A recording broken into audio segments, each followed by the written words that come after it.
Kota Ambon yang terkenal dengan julukan Ambon Manise tampaknya hanya stempel belaka.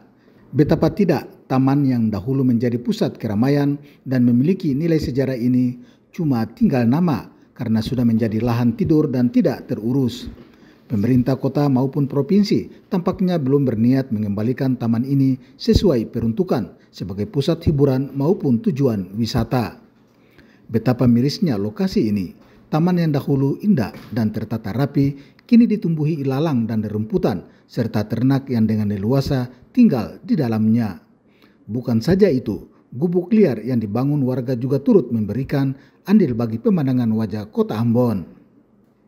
Warakimu yang merupakan pedagang buah di kawasan itu menyayangkan kondisi Taman Victoria yang semakin semraut. Jika dipandang sepintas, Taman Victoria yang dahulu menjadi ikon kota Ambon kini sudah berubah jauh dari jati diri yang sebenarnya. Hal ini sangat mengganggu eksotisme dan ciri khas kota Ambon sebagai kota Manise. Kota yang memiliki nilai sejarah ini diharapkan dapat kembali memancarkan aura manisnya sebagai kota idaman dan nyaman bagi semua orang. Abu Sahbawa, Andre Oktoseja, dan Cak Tamaela melaporkan.